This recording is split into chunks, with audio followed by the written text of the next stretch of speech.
রাত পোহালেই বঙ্গে প্রথম পর্যায়ে ভোট গ্রহণের দিন নির্বাচন যাতে অবাধ ও স্বচ্ছতার মাধ্যমে হয় সেজন্যই কড়া নজরদারির ব্যবস্থা করেছে নির্বাচন কমিশন।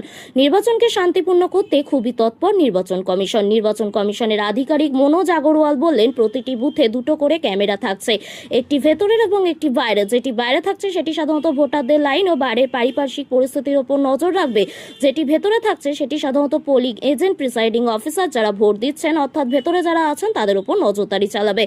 ইনডোর ক্যামেরাগুলি এমনভাবে সেট করা হবে যাতে ইভিএম মেশিনের কোনো ফুটেজ উঠবে না, অর্থাৎ আপনি কাকে ভোট দিলেন সেক্ষেত্রে সম্পূর্ণ গোপনীয়তা বজায় থাকছে। পাশাপাশি ছাপ্পা ভোট, রিগিং এই সমস্ত দুষ্কৃতিমূলক কার্যকলাপ যাতে না হয় সেই জন্যই এই ইনডোর ক্যামেরা সেটিং এর ব্যবস্থা। কন্ট্রোল রুম থাকছে এবং সেখানে 500টি ভোট গ্রহণ কেন্দ্রকে নিয়ন্ত্রণ করবে। থাকছে 72টি স্ক্রিন, সেই স্ক্রিনে দেখা যাবে 500টি ভোট গ্রহণ কেন্দ্রের লাইভ ফুটেজ। কন্ট্রোল রুমে থাকছে এআই এর ব্যবস্থা।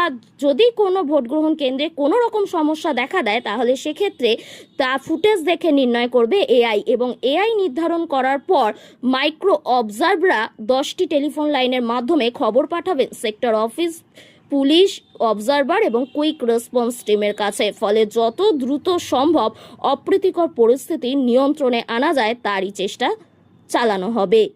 ব্যুরো রিপোর্ট, বাংলার কণ্ঠ। কমিশন যেটা সিদ্ধান্ত নিয়েছে যে প্রতিটা বুথ, প্রতিটা অক্সিলারি বুথ সেখানে দুটো করে ক্যামেরা বসানো হবে, একটা ভেতরে, বুথের ভেতরে, একটা হচ্ছে বুথের বাইরে।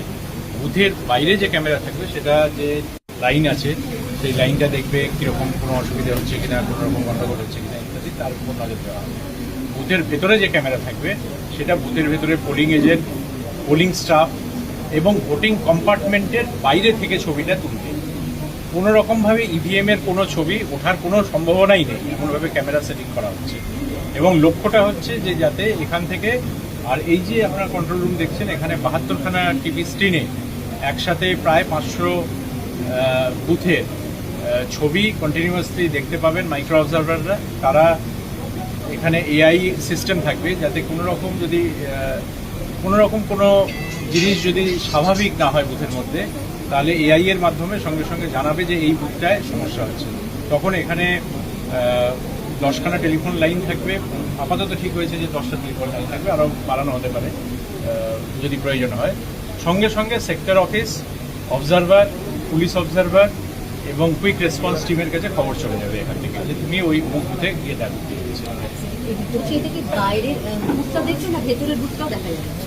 বাইরের প্রতিটা স্ক্রিনে আপনারা দেখছেন